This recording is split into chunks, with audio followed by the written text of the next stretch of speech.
And welcome back to Go Big 12 or Go Home. I'm Brandon Shanahan, joined by Iowa broadcasting legend Drew Russell. Drew, later in the week, how's it going, man? Man, we're getting ready for a weekend of football. The weather is immaculate. It feels like fall outside. I, for one, am happy summer is done. I'm happy that these games feel like they're getting bigger and bigger every single week. What a slate this weekend. Not just the Big 12 slate, but just college football as a whole. Holy buckets. It's incredible. Like, I seriously, like, Saturday night slate, outstanding. This Big 12 slate this weekend, a lot of drama on the line. And I, for one, going to have that popcorn ready. That reclining chair is ready for Saturday. And my Apple Watch is not going to be happy with me on Saturday. It tells me I got to fill these rings. That ain't happening. Not a chance. The most effort I'll put in may order a pizza. That's maybe the most effort I'm going to show, Brandon. Man, I'll tell you what, Drew Russell, my favorite kind of Saturdays, back in the day, where I would wake up at 10 a.m. and I would go, first thing I would do, I'm like, all right, I'll push away these text messages, these phone calls. I'm not even opening Twitter. You know what I'm opening? I'm opening the Casey's Pizza app, and I'm ordering 2 large pepperoni pizzas. They'll be ready about 10:30. Drive down 4th Street in Perry, Iowa, pick them up from the Casey's, bring them back, and then 8 hours. It's just me and my 2-seat love seat, me in one seat, my pizza in the other, and it's college football all day. And this would be the perfect Saturday for that. Of course, we don't have any Casey's pizzas here down in Texas, but what is the go-to pizza for you guys? We're still trying to find a good go-to. There's a couple of good like mom and pop shops that have good pizza. So it does feel a little bit better giving them our hard-earned money than say, a Casey's Corporation. But man, I mean, just and I'll also say this, I didn't expect this to be such a Casey's Pizza promoted show, but the other night I was up at 11 o'clock last night thinking, dang, I really want a Casey's pizza. And I've had better pizza before on the high end. I'm a big, thin crust New York style kind of guy. Love a good deep dish. Love kind of a good specialty pizza every now and then. Like the ceiling's higher than Casey's pizza, but there's just something so consistent and really something I can count on with Casey's pizza that I just can't get anywhere else. Well, that's what makes them special, is that you can really rely on them. They've got so many different flavors that are, they're just neat to have. And, what I love about, that pizza order, you just get it, you pick it up, you're hammering all day. Like it's unhealthy. And I, don't tell my doctor I do that, but I mean, it's great. You get it at 11 a.m., have a couple slices, but then, you go in mid-afternoon, it's 2:30 kick starts. Take another slice or two, nighttime. You get the Pac-12 after dark game. Take one little night slice just to see what happens. It's an electric feeling. And this Saturday slate is really one of those perfect days to do that. And what a Saturday we have upcoming, especially for this Big 12 conference, where really for the first time, most of these games this week, we got some conference matchups across the board, and that's a lot of fun. No kidding. And like you said, we're finally getting to see, the Big 12 slate. And as we've kind of grown to know the Big 12 lately, what's so interesting to me is that now we're going to get to see how these new 4 teams acclimate. We saw BYU last week had success on the road in Fayetteville against an SEC team. We also saw Cincinnati lose at home to Miami of Ohio. So we're really going to kind of see how these teams kind of transition into Power 5 football. And we've seen it, work out well recently with TCU. We've seen it, not work out as great with some of the other schools. But man, I mean, this is an exciting time, and you don't get it too often where you see new teams injected into a conference where you really don't know what to expect. It's really, how are these teams compared to how they were last year? But now you get to see a whole new brands in the conference, which is exciting. It is. And for a couple of these new brands, they're going to have some big home games coming up this weekend. I mean, Cincinnati, what a Big 12 opening debut. They get the big noon kickoff on Fox. They're going to take on Oklahoma. And even though they had a disappointing loss last week, a real chance to really see what they can do on more of a national stage and see what they can bring at America's favorite Nippert Stadium. So, an opportunity for them and these other schools as well. Some real chances. BYU, Kansas, a pair of undefeated teams go at it this weekend, which is a lot of fun. Houston, let's see if they can find a redemption state against another Houston. Houston, just put in Sam in front of that name. And then UCF, a really interesting test against Kansas State on the road, which, if you told me a little while ago before the season, I'd say K-State pretty clean. I'd feel good, but Central Florida's got a shot in this game. They've got the personnel to potentially get it done. That'll be an interesting matchup. And I think that's going to be the first real big gauge for UCF because, they're 3-0, but they've had it kind of light so far. A win against Kent State, a win outright against Boise State, which isn't nothing, but, still a close game there. And then, of course, they blow out Villanova there. But you kind of look at the schedule for UCF, Baylor at home. That game looks a lot more winnable than it probably did at the beginning of the year. At Kansas, tough. I don't know if Lawrence is really a place that shivers your timbers by any means, but then you have Oklahoma, which is their hardest game of the season, but there's not as non-zero chance that they can get there with one or zero losses in the win column, which is incredibly impressive. Seeing a team go from the AAC, national championships under Husker legend Scott Frost, of course, and really showing that they can compete here early and often in the Big 12. Then Cincinnati, another one that I'm really keeping my eyes on in that 11 a.m. slate.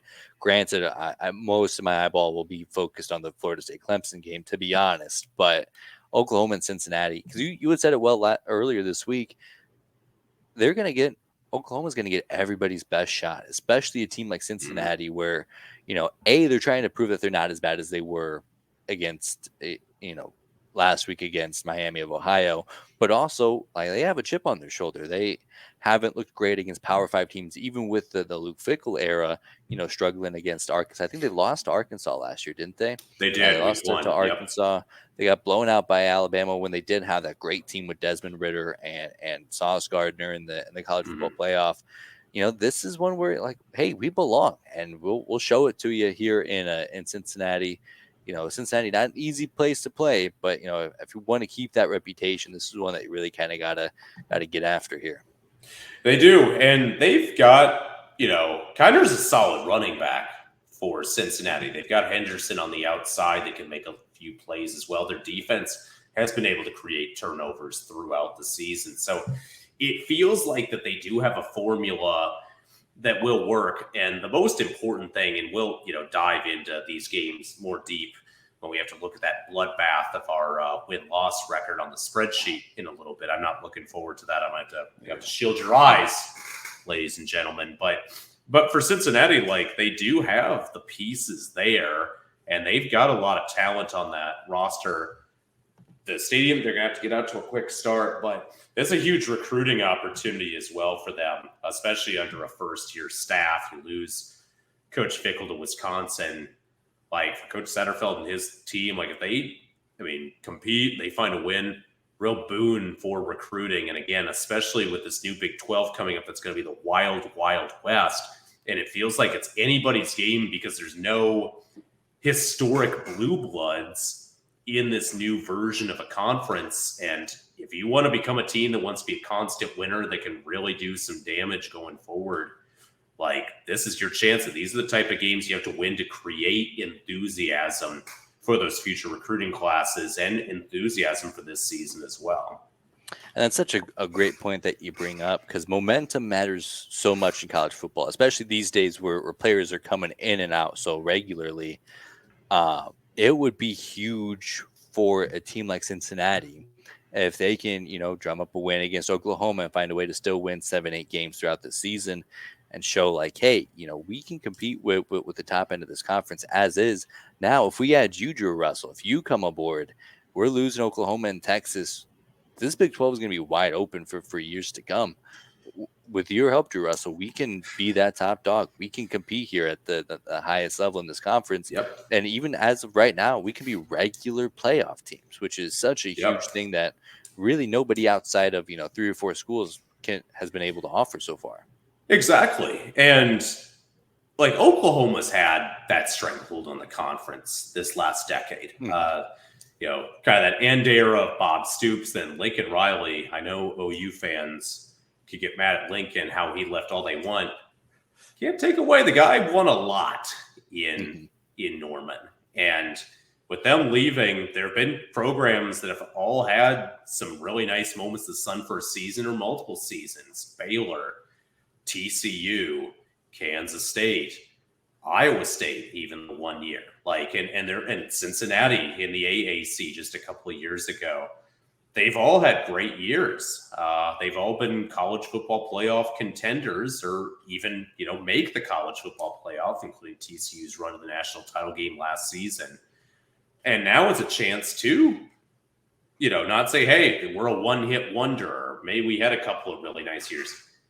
You build the right program, you could really create a consistent winner that gets 10, 11 wins. If you're making the college football playoff and finding some success there, especially being expanded, people take notice of that. And that's how you gain respect going forward. And you can be it's a different pond these days. It's not a small pond, but it is a different pond that these fish are swimming in. And you can become a big fish rather quickly if your cards are played right and you can execute too.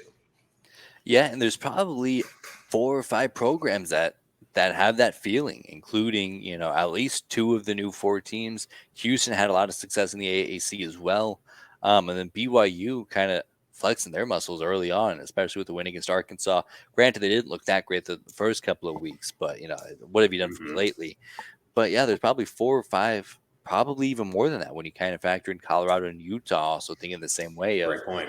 if we there's such a power vacuum in this conference that we don't have to like teams like USC and UCLA. They're like, well, we still have to compete with Oregon and Washington and Michigan and Ohio State now. And now Penn State looks like a top 5 team, or teams like Oklahoma and Texas. Like, well, I still have to compete with my rival right down the Red River there, but now I also have to compete with teams like Alabama and Georgia and LSU. I mean, granted, they get an extra cupcake there with the non-conference schedule. It's fine. I'm not bitter about it. I just think it's weird that they get an extra cupcake game, but it is what it is. But I think that there's such a power vacuum in the Big 12, unlike any other conference, because it seems, there's no conference that's really filling. I mean, obviously, all these schools from the Pac-12 have been poached, and then Oklahoma and Texas arguably started this whole mess. But I mean, there's such a changing of the guard expected to happen. Even if Texas looks as good as they have been, and they win the Big 12, I mean, you're looking at 7 of the last 10 Big 10 champions being members of the SEC now. I mean, it's a big hole to fill, and all of those guys could hit the transfer portal and hit recruiting and be like, hey, this is our chance to ride this momentum in such a unique point in college football history. It is. And the major thing is that expanded college football playoff, because I'll be brutally honest, Brandon, if that doesn't happen, let's say it was still at 4 or the old school. Let's go back to the BCS era. Let's have that computer crunch those numbers and find our 2 top teams. I'll put that in quotes. Like, to be brutally honest with you, I'd be very concerned for the Big 12 because there'd be a lot of jockeying of, hey, they might have an undefeated team or 1-loss team, but the SEC could say, hey, we have a 2-loss team here who played way better competition, and they might jockey themselves to another pick. Or same with the Big Ten, where, hey, USC might have lost a couple games this year, but it was to Ohio State and Penn State.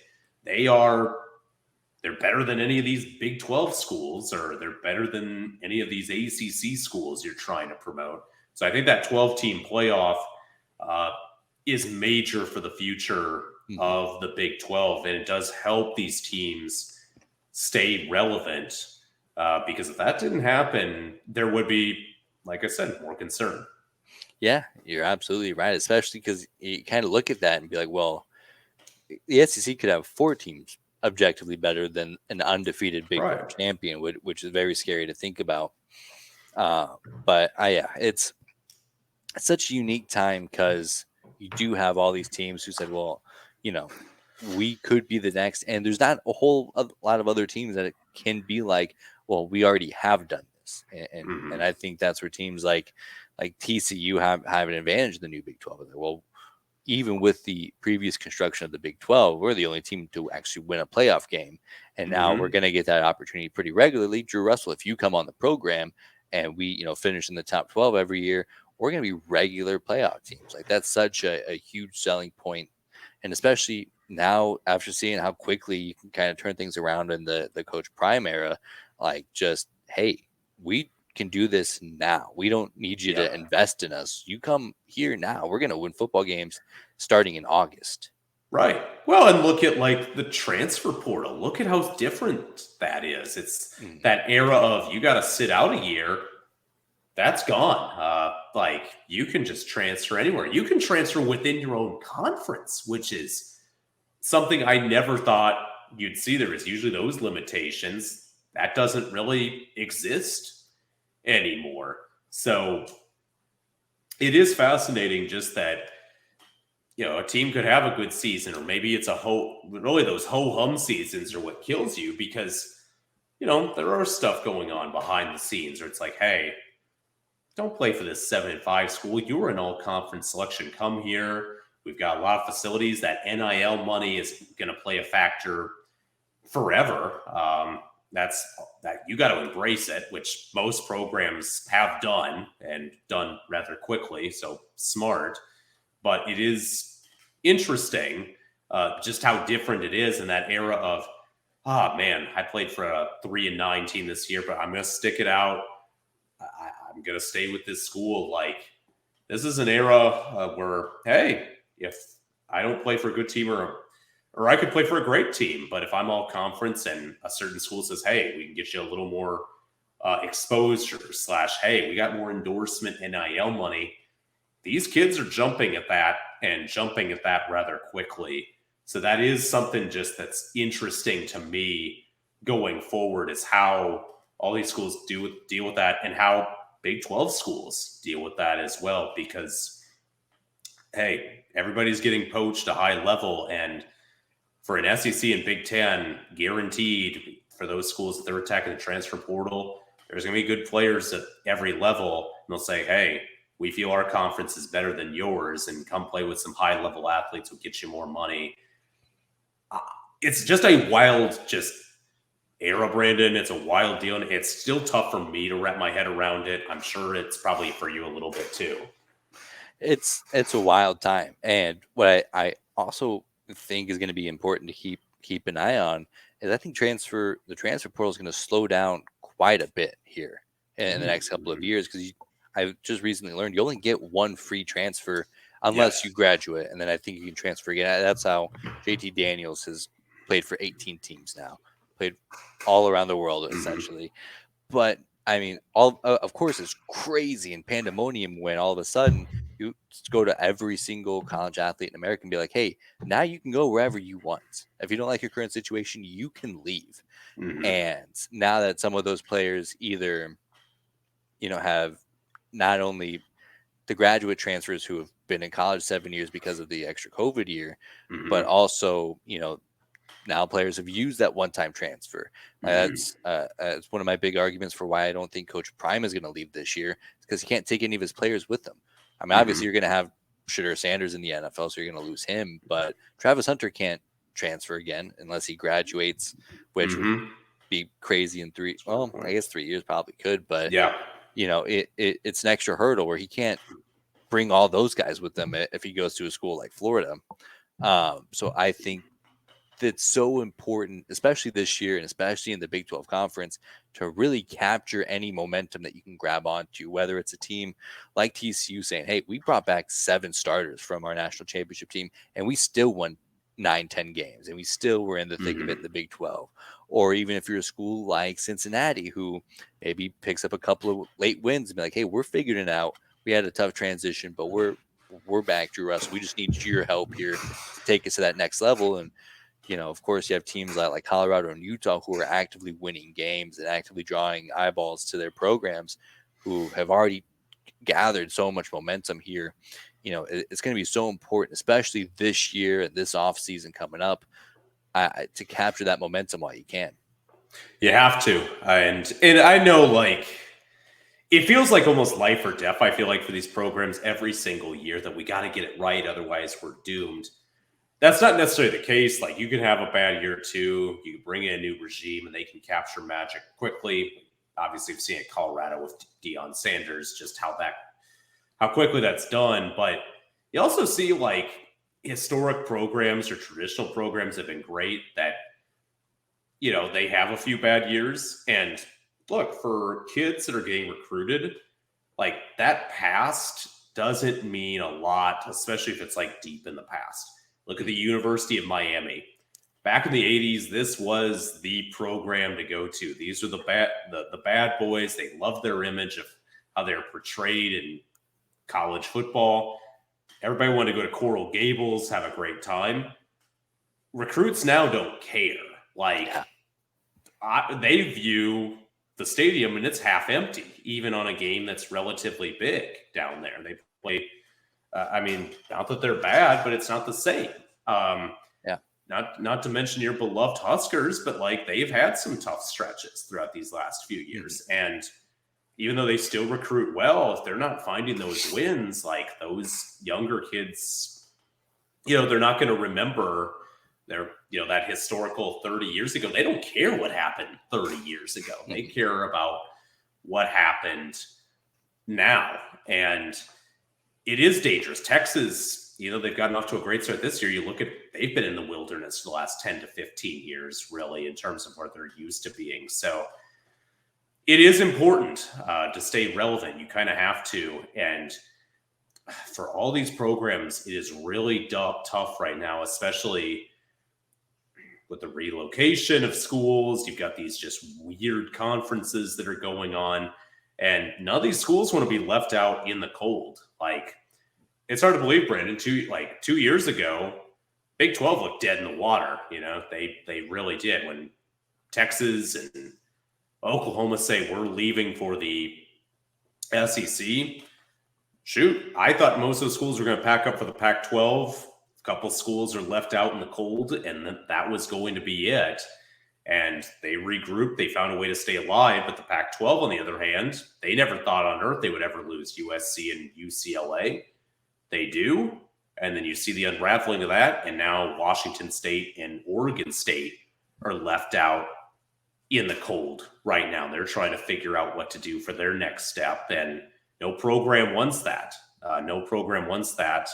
And on the field success helps out with that, but also engagement from a fan base, eyeballs towards a TV, all that stuff really, really matters. And if you don't have that, administration, ADs, they know they've got to make changes quick. Otherwise, their jobs are going to be gone as well.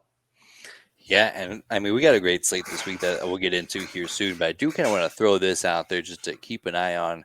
So last year, I really ingrained myself in Big 12 Twitter, which, by the way, if you haven't, it's the best place on the internet. It's shout out Cyclone Larry and the gang. It's such a the TCU burner army is insane, and it's such a perfect place on the internet. And because of that, I got to see a lot of banter with fans of Big 12 schools and fans of Pac-12 schools, and of course, all the Utah fans and all the Pac-12 fans were like, "There's no chance that these schools are going to leave for the Big 12. Call it the truck stop conference. We're not doing that." Arizona State was part of that. Arizona also on that bandwagon. And of course, that played out exactly how it did, with the Pac-12 kind of collapsing on itself, and the Big 12 kind of picking up the pieces of that. I'm seeing a lot of that same sentiment from ACC folks now, because it feels a lot like I've seen how this story ends with the folks on the Pacific Coast. And obviously, the folks on the Atlantic Coast didn't really care much about that until now. It's kind of bantering back with their conference, where, if they lose Florida State and Clemson, oh boy, that could Yep. be another one that kind of implodes on itself. And now that they've been a little bit more proactive than the Pac-12 was as far as adding Stanford and Cal and Southern Methodist University as a charity case, but it there's a lot, and I'm also seeing a lot from SMU fans, by the way, which is hilarious to me because first of all, they haven't won the American Athletic Conference since its inception, and then now they're going to go to the ACC for free. What are they saying? So so it's particularly bad this week because SMU and TCU's play, and so obviously they're going back and forth, and as the whole argument for the last, I don't know, 15 years has been, well, TCU's a Power 5 school, suck on that, SMU. Now they're like, well, we're a Power 5 school now too, and now we're going to go into a better conference than the Big 12, and then that's where I'm like, oh, I've seen this kind of sentiment and arrogance and kind of blind faith in your conference before from the West Coast folk that didn't work out too well. So that's kind of where I'm seeing a lot of that sentiment from. Then, of course, all the ACC Twitter army is now siding with SMU. Like, well, I hope they're right, because if they're right, we're a better conference than the Big 12, and so it's a mess. But it's a very similar feeling to the Pac-12 debacle. I crack up at these conference, like, every fan base is going to support their conference. Like, there's always repping it. What I crack up about, like, hey, our conference is better than your conference, oftentimes it's really just boils down to the top teams. Like the SEC. Well, that's what SEC and Big Ten teams want you to think. Right. But as a Big 12 fan, well, it's not always about the top. But I'm saying, like, the bottom of those lists are terrible. Mm-hmm. Have you seen Northwestern play football this year?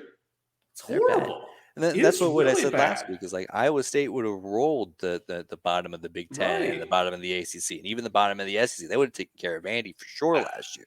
Right. Vanderbilt is bad, like really, really bad. A lot of the SEC, like, is not mediocre, but it's average. It's not like outstanding, like our average is better than your average. No, these teams are relatively on the same course. ACC fans talk, but they're living pretty much about the two teams you talk about, Clemson and Florida State. Without them, I don't know exactly where that conference is at. Hey, Big 12, I mean, you could say, where would they be at without Oklahoma or Texas at times? But, the last few years, like, that's, like, those premier schools oftentimes drive those debates, in my opinion.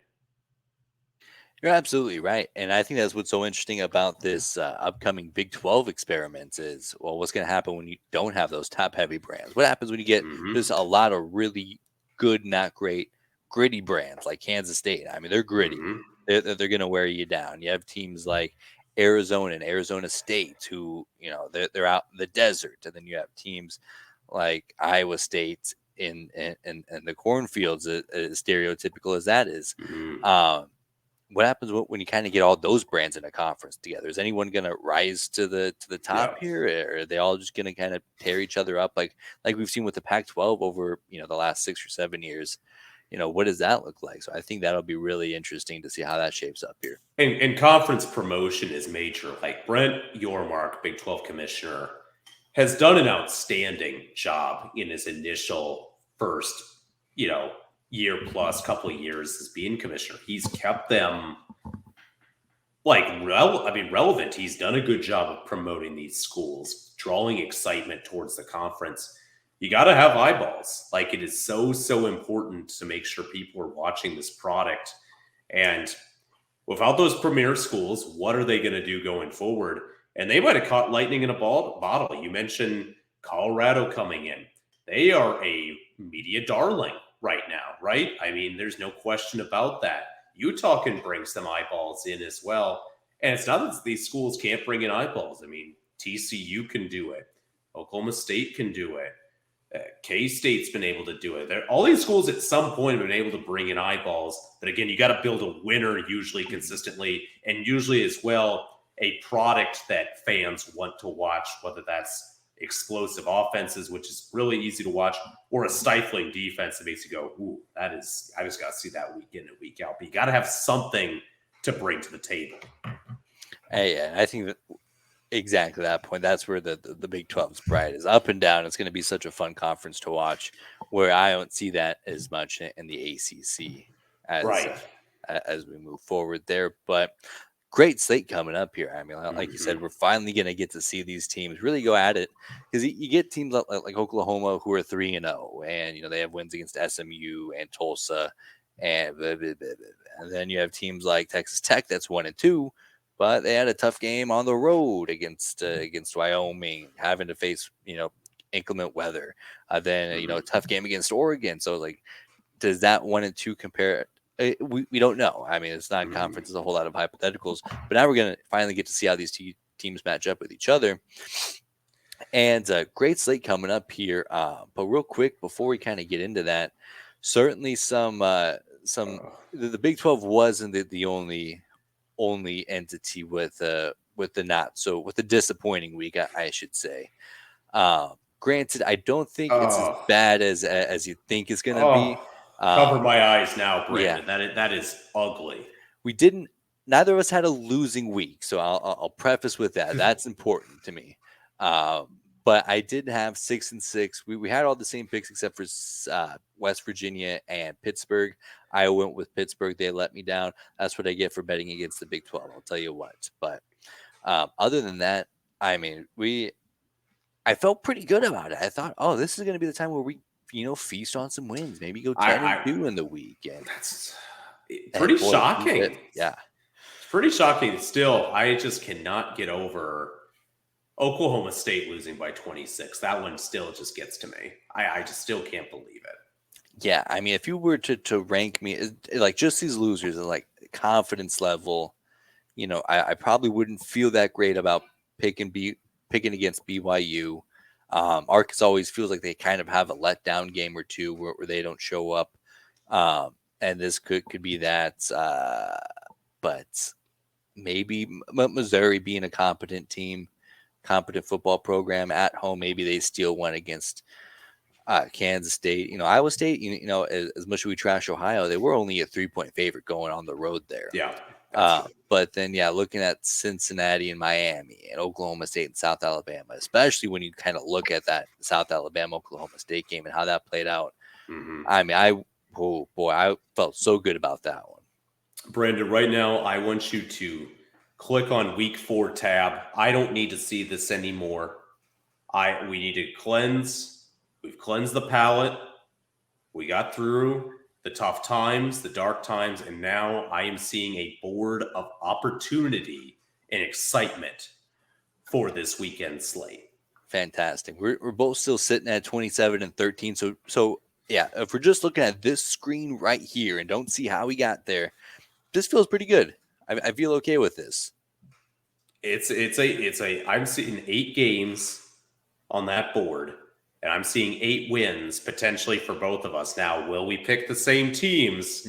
We're going to find out, because I don't know. Or we might have some different opinions. I might have a few tricks up my sleeve this week, but we'll see. Yeah, I think this is kind of where we start to get into, more healthy debates. We've been pretty much on the same page the first 3 weeks in our conference slate. I mean, obviously, we've been on the same page. We have the same record through 40 games. But now, I mean, we're really splitting hairs here and really kind of pledging allegiances to the teams that we believe in. And so let's just get it started here. BYU and Kansas. For me, this feels like a great, the perfect kind of scenario where one team's a little bit high on themselves and one team kind of got humbled a little bit. And Kansas struggling against Nevada. Kansas gets a lot of tape where they think, oh, well, we could improve upon this. We can improve upon this. And while BYU has great tape where they're like, well, we did a lot great. I think this is an opportunity for Kansas to kind of get right. And this is one that I certainly have as a win for the Jayhawks here. They start their Big 12 campaign undefeated. Yeah, it's an interesting game because BYU defensively has been able to keep teams relatively down. Their rush defense has been great. I mean, they're allowing less than 100 yards on the ground. Kansas has found some success in that this season. That said, I've been really high on the Jayhawks through 3 weeks. Jalen Daniels has been great at that quarterback. They've been able to really get some production from their defense with some opportunistic plays. They've had a balanced rushing and passing attack. They're at home. I'm kind of with you. I really fully believe that KU is going to be riding high. BYU is going to be riding a little high after their win last week. Will they stay focused this week? I think they also got a couple lucky bounces last week. So I got Kansas as well. But this is a game that a statement for one of these teams. I didn't see either of these teams necessarily going 4-0 to start the season just based on kind of their schedules. So this is really an interesting game for me because one of these teams is going to be undefeated a third of the way through the season. That is an interesting point. These aren't traditional powers we're talking about here, but absolutely great stuff there from either of those teams. Another team looking to get right, Kansas State. Granted, they lose on a 61-yard field goal, which is insane to think about. It's not like they got blown out of the waters, but still a game that they'd like to have back. And I think they're in kind of the same boats. No John Reese Plumlee for UCF, if I'm not mistaken. Yep. Kansas State favored by a touchdown. That feels about right to me. So give me the Wildcats to bounce back. Big Hateful Eight guy here going 2 for 2 with those picks. Boy, and if there's one thing that gets people excited, it's Bill Snyder Stadium on a Saturday night. Manhattan, Kansas. It's the Little Apple for a reason. It can get pretty wild on a game day. Those fans will have all day really to adjust. I got to say, though, for Central Florida, I've been really impressed with their passing and rushing attack. They are averaging, here you go, Brendan, 617 team yards a game through 3 games. Competition hasn't been there, but K-State's defense did not look great last week. I mean, Cook for Missouri is not the best SEC quarterback. He's, been through some tough times. He threw for over 350 yards last week on K-State. Can Kansas State bounce back? I'm going upset. I'm going to say no. I think Central Florida is going to find a way. The Golden Knights have really done some positive stuff this season. Kansas State, I bet's more dialed in, but UCF, I think, has a legitimate chance to win this game, and I've played it too safe this season, and so I'm gonna take a shot here and say UCF. They've got the rushing attack. Backup QB played really respectively last week.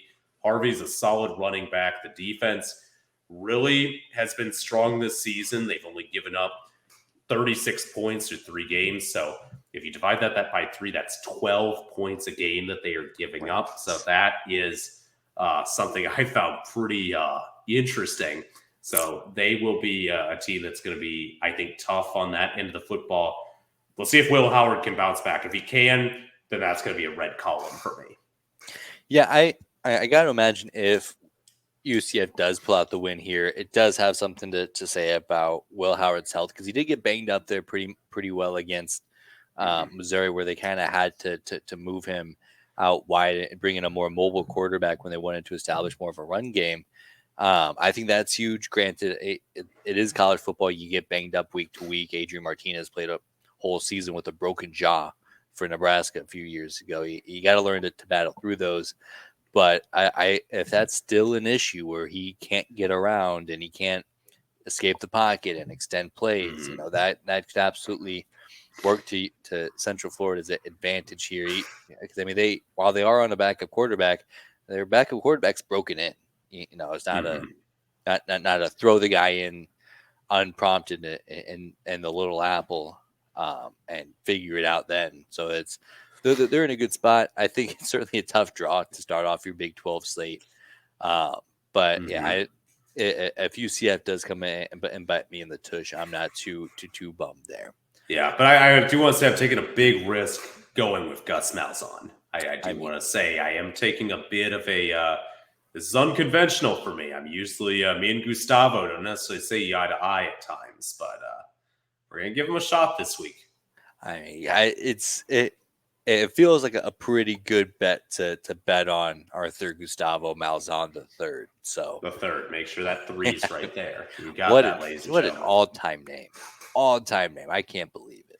This podcast, we can guarantee every single week, at least once, whether on a recap show or a preview show, that name will be used. Guaranteed, as long as he is the coach of Central Florida, it is mentioned.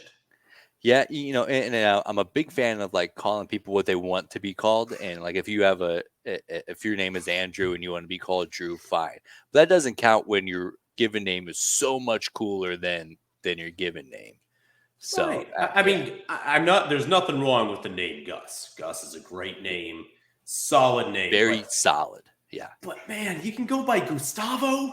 Arthur You said, Gustavo I mean, Malzahn. come on now. That's a great name. I mean, boy, if How I'm do you ever not writing embrace that? like a villain arc in a story, the villain's absolutely Gustavo Malzahn the third.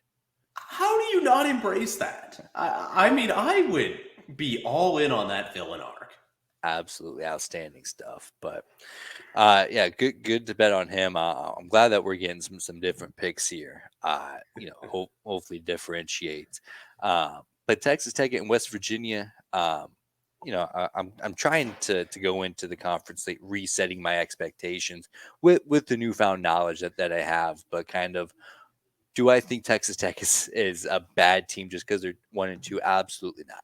I still think that everything they want to realistically accomplish is still in front of them.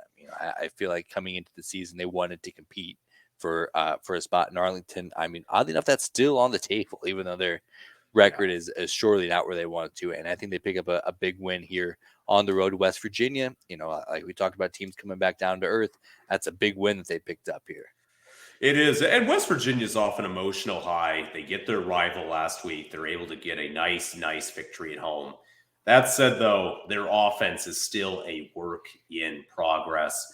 And it's not a few little fixes will make them go. Like they have got some serious issues on that side of the football. Turnovers always plays a factor in any football game. For Texas Tech, I mean, he's thrown some interceptions this season already. He's been a little turnover prone. That said, though, Tech's got the better team, and I do think they can go on the road and win as well. Now, Oklahoma and Cincinnati. We Ooh. talked a great deal about Cincinnati trying to build some momentum, and as down as they feel after losing to Miami of Ohio, I got to imagine every Cincinnati fan I talk to, they would be like, I will sacrifice Miami of Ohio if we beat Oklahoma in our very first Big 12 conference game. However, I think Dylan Gabriel's on a mission. I think he's getting so slept on when we're talking about Heisman quarterbacks and who's the best. Almost 1,000 yards in 3 games, 11 touchdowns, 1 interception. I don't think that they blow them out. This point spread's 14.5. Mm-hmm. It's probably right around there. Maybe give Oklahoma another touchdown or two late to put the game on ice. But yeah, give me the Sooners to start off 0-1 in conference play. Well, Emory Jones is a solid quarterback. He has shown the ability to put together some big plays this season so far. I think the big thing for the Cincinnati team is defensively, can they slow down those skill players of Oklahoma and avoid giving up the big plays? Dylan Gabriel's had a great season. He was very inconsistent year one in Norman. He's been consistent so far in year number 2. And boy, Cincinnati's going to show effort. They're going to bring it. But I got to go Oklahoma as well. And I think just right now, even though they haven't played any big time teams, they have been able to dominate on paper. They should dominate, and they've been able to do it on the fields as well through 3 weeks. But if the game is close, Cincinnati does have more experience, at least on this young season. Great, not the result that they wanted last week, but they do have more experience with close games. So if it gets close, hey, they're at home. You never know, but they got to find a way to not let it get out of hand early. Yeah, absolutely right. If they do win, it's going to be a real ugly game. It's getting after Dylan Gabriel, making him uncomfortable, forcing a couple of errors, and capitalizing on that on the offensive end. And that's a formula But yeah, if Oklahoma gets off to a 14-0 start, a 17-0 start, and now you gotta get in a shootout, I don't think Cincinnati has the firepower for that. Speaking of firepower, Southern Methodist Mustangs are coming to Fort Worth to play TCU. Obvious dog in the race. I love TCU. I think they've really bounced back well, in their last 2 weeks. Granted, again against Nicholls State and Houston, but their defense looked really stout after giving up what feels like a trillion yards to that Colorado offense. Uh, and then since then, Chandler Morris has been real solid on offense. They got a great running game going. I think that they win handedly at home. Yeah, this is an interesting game because you talked about certain handouts being awarded to the opposing team earlier regarding new conferences and how they were fortunate to get there. This is a rivalry this rivalry is in a little bit of danger, is it not, Brandon? Are they still trying to figure out a new deal, or has that been resolved? At this stage in the game, it seems pretty done. It Yeah. seems like TCU's like, and now granted, this was before SMU got offered the ACC scholarship, Mm-hmm. um, and will now be considered a Power Four conference. Um, so maybe that changes the narrative here a little bit, but I think TCU and honestly SMU should probably be thinking the same way, as far as what their schedule is going to look like. They'd rather have just the extra home game to maybe schedule like a get right game, or Mm-hmm. have some more flexibility on the schedule, as opposed to having that home and home where you lose a whole home game throughout the Yeah. season. Oh, and that's the big thing is how do these teams navigate that going forward? And we'll save that for a different day in terms of discussion. But this a rivalry I think is great for the state of Texas, for the city of Dallas, and the metro as a whole. So I hope they find a way to get it done. Really a matchup of strengths. SMU one loss in the season, but granted, Oklahoma beat them by 17, but they definitely showed signs of life and slowed them down at times. Be a really tough test for TCU. SMU is going to be looking out for blood. They got a defense that's been strong through a couple of their wins this season. I got TCU, but I think this is a one possession game, Brandon. I really do. I think this will come down to the fourth quarter. I look forward to seeing you with your foam number one finger front row. I'll be like, there he is. Fantastic. That's the legend himself right there, spending his hard-earned money on good quality college football. I think this will be a quality football game. I think so too, and I think what's important to mention with this rivalry is that there's way more disdain and intensity for this rivalry than I think a lot of people outside of DFW don't realize. And not just about SMU and TCU, but about Dallas and Fort Worth as a whole. Like it's such an insanity. It's one of those things where I think the Fort Worth mayor said, "Well, whenever I have to go do business in Dallas, I bring my own lunch, so I don't have to pay so they don't get any tax money from me."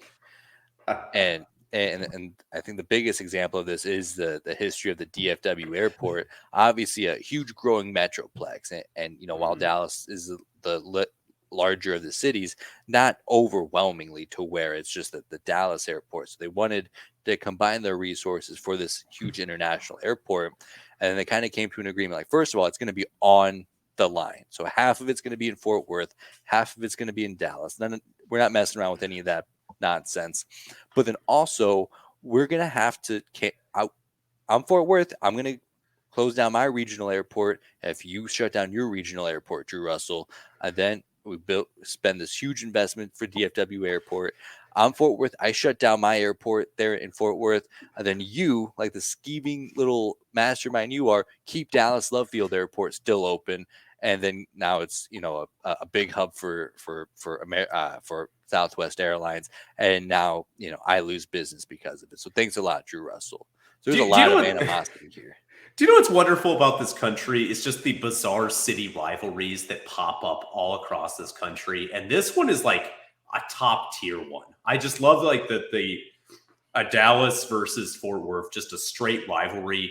Both have their name on the Dallas Fort Worth airport, and yet This background, man, sounds like somebody's getting kind of that short end of the stick. Yeah, and that's also kind of the vibe of these two schools.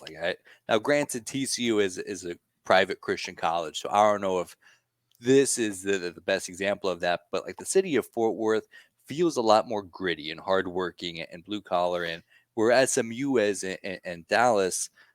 It's in a place called Highland Park, which is one of the richest cities in all of America, um, and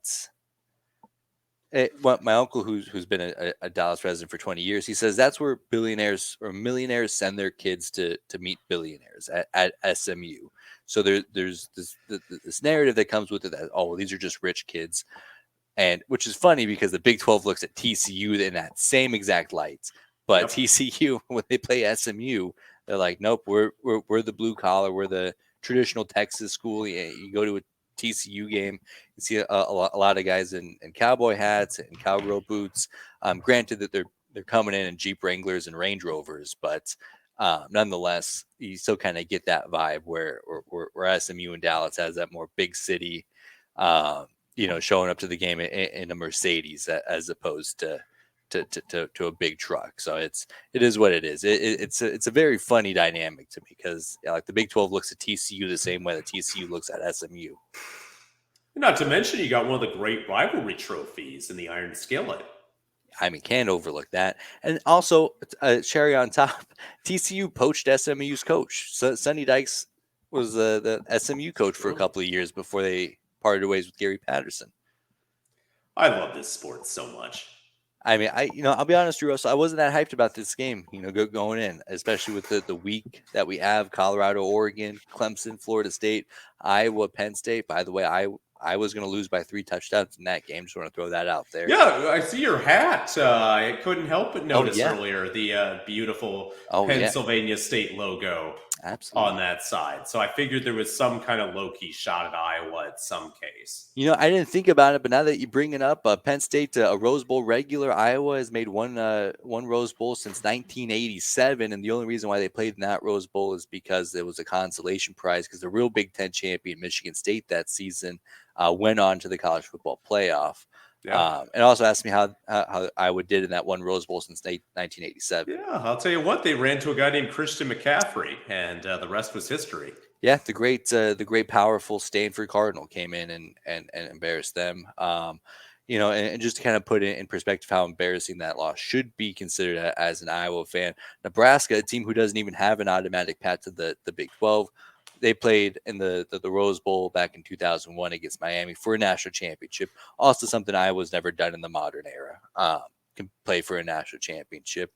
And they lost by less points to arguably one of the greatest rosters of all time in that 2001 Miami team, riddled with Hall of Fame jackets. And they still put up a better fight against that team than Iowa did in any of their Rose Bowl appearances since 1987. So just want to throw that out there. Glad that you brought that up, Drew Russell. And we have nothing but hard-hitting facts and information here on the Big 12 or Go Home podcast. And even though it is about the Big 12, neither of us are doing our duty if we don't go down a rabbit hole here and there about those Hawkeyes out east. Without a doubt. I mean, do a whole podcast on Iowa slander.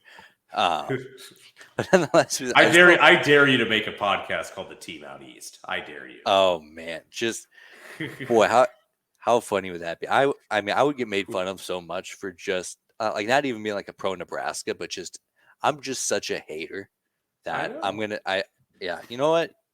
You might be onto something. I'm telling you. I'm telling you, Dave Chappelle would be proud of the Play of Haters Club right there.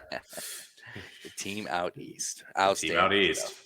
How about the team out east in East Central Texas and the Longhorns playing on the road against Baylor? This feels kind of like a trap game. This feels like the exact kind of game that Texas doesn't want to get into. Weirdly, I have faith in this Baylor team I know they have a losing record. I know they did not look good even last week. But it just weirdly feels like they'll be in this game. I don't know why. I don't have any like good reason. Their offense hasn't like done anything special for me. Their defense like played well against Utah. They've been fine, but like not unworldly good. But Texas, I don't know. I'm just curious as that pressure builds. If they keep finding wins, like will they crack against a lesser opponent? Will this be the week? I'm saying no for now, and yet I don't know. They didn't look good last week, and what adjustments will Sarkisian and his staff make to get them ready for Big 12 play? So I went first the first few picks here, and I'll let you go first here. Who you pick, Texas or Baylor? I'm taking Texas. I'm not going to go nuts, and yet I feel Baylor will be there. I do. I just don't think they've got the weapons to find a way to get done. It'll be quick come down if they can find a way to create some turnovers on Ewers. I mean, that's going to what breaks down for me. He's done a good job of taking care of the football, but it should be a warm night in Waco. When is it not a warm night in Waco? And it should be. I think it's going to be an interesting game, a primetime game. Baylor has absolutely nothing to lose, but I've got Texas. So if I'm looking pro Baylor here, I'm thinking now I got tape on Texas in back-to-back weeks where they didn't look dominant. And I guarantee you they put out their best tape against Alabama. They didn't hold anything back in that game. And then we saw not Utah State, Wyoming have some success against Texas here. Mm-hmm. And we can kind of look at what happened. Well, how did they do it? Well, how can we implement that? Then you also have the desperation of Dave Aranda he's coaching for his job now. And I mean, not that this game's going to, determine his fate, but it's a lot easier of a conversation to have with their athletic director at the end of the season if you have a win against Texas in a way that I don't know if the Longhorns are quite getting up for. So you know what, Drew Russell, I wanted to pick at least one upset here, and I'm going to pick this one here. Go Baylor Bears. I don't blame you. I don't, because I mean, again, Baylor, they're going to have to get a little more consistent QB play. But again, I said last podcast, you mentioned early on this one, you know Baylor's going to give Texas everything. Like, again, all these teams are ticked at Texas and Baylor. And that stadium, McLean Stadium, is going to have some energy because, primetime game, ABC, it'll be there. Can they find a way to deliver? Baylor, I think, will hang around. I just think Texas has too many weapons, but I see it. And there are usually every football season, they're just games that do not make sense whatsoever. This one just has a vibe of it won't make sense of how this is a game in the fourth quarter, but I think it will be. Yeah, absolutely right there. And then I think we've talked about a lot of good football games coming up here. Lots of great slates. Only Iowa State fans, Oklahoma State fans, and true college football sickos are going to be watching this game. Oklahoma State going on the road to Ames. Iowa State 3.5-point favorite, an over-under total of a whopping 37 points, which honestly feels very high. It feels high, but there's a reason Vegas makes so much money, Brandon, because there's going to be so many people taking that under. That under is going to be popular this week, I feel. See, but I feel like I could absolutely come on here and be like, that over-under, even for these two bad teams, is insane. That's true. But hey, you want to talk the team out east? They were 28.5 favorites last week. I didn't think they could score like 20, and they found a way to get it done. Yeah. So, you have to, you never know. This is going to be an ugly football game. If it's even remotely pretty, I'd be pretty shocked. These are two teams that have coaches that have both had great success at their schools that are getting hammered right now by their fan bases of being told they don't know what they're doing. Both teams' QB situation is a work in progress. Neither team seems to have much of an offensive line. Skill positions are limited.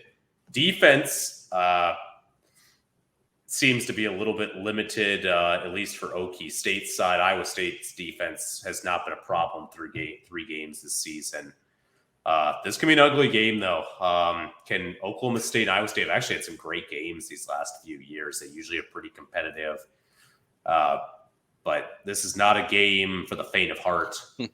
And, for the true sickos, the sickos Twitter account, boy, this game, I guarantee this is what they're going to be tweeting about. There's no way it won't be. This is just disaster written all over it. And I'm going to have multiple screens going Saturday, Brandon, and this game might be on the smaller screen, even though I love my Cyclones. I don't know if I can watch this on the big screen. So, but it'll be an interesting game. Iowa State's defense is there. Can they clean up offense and special teams? And for Oklahoma State, still a lot of great weapons. Can they find a way to figure out that QB play and get enough stops going forward? It's a fascinating football game.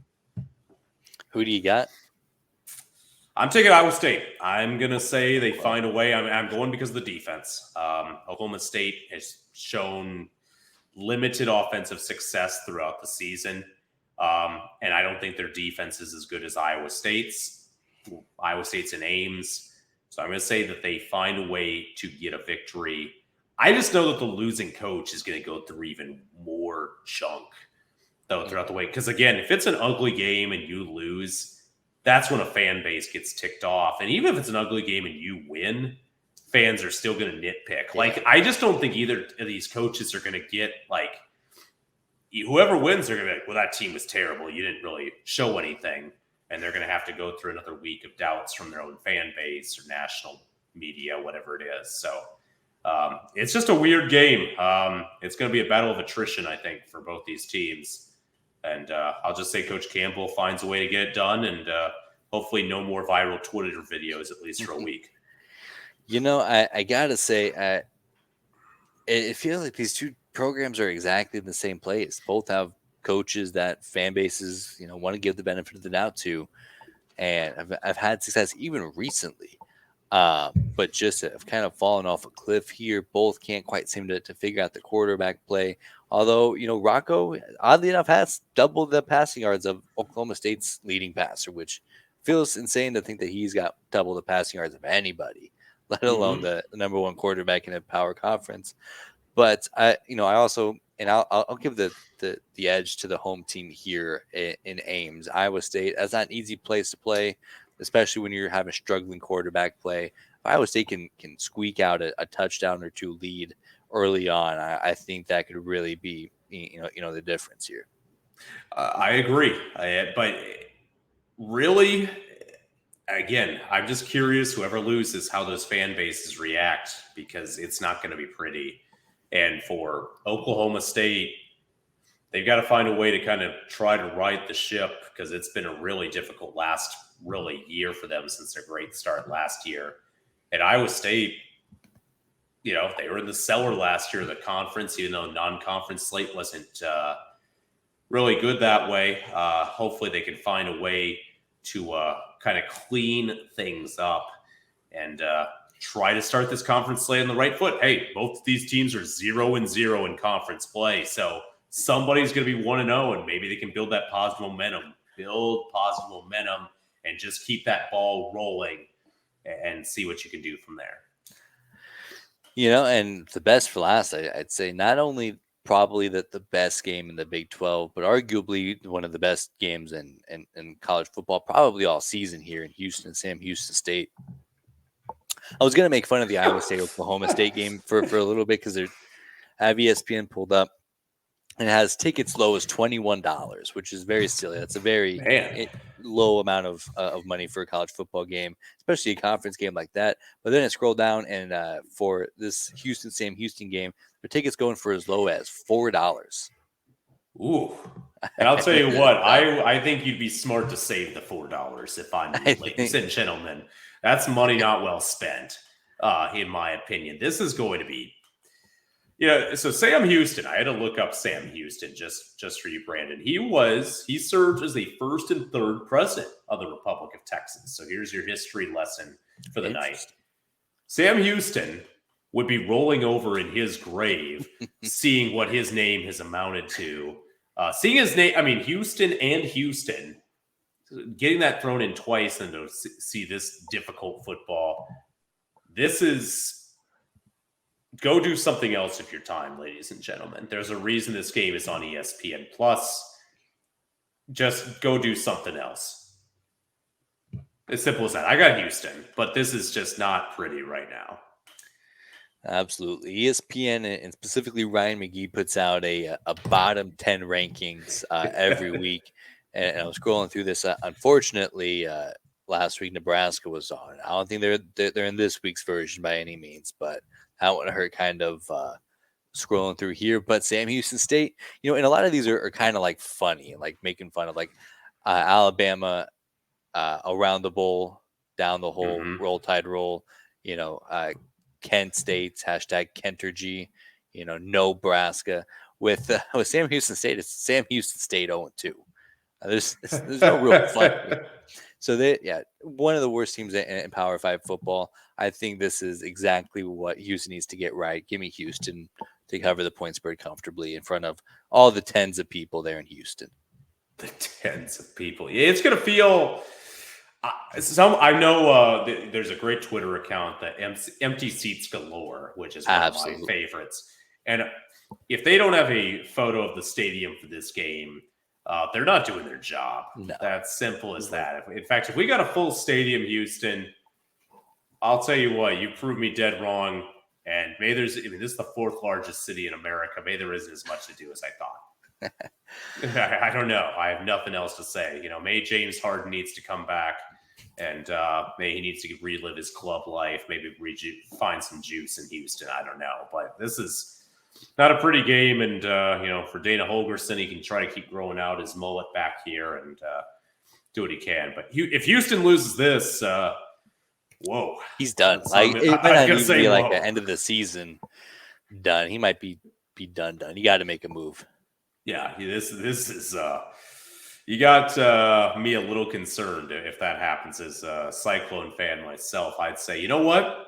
Might not be pretty, but we're not that. At least we're not right there. So wild game, and kind of the only one of two non-conference games this week. Couple teams on that bye. So, but pretty fun slate of Big 12 football this week and college football as a whole. Holy cow. Again, just what a fun week ahead.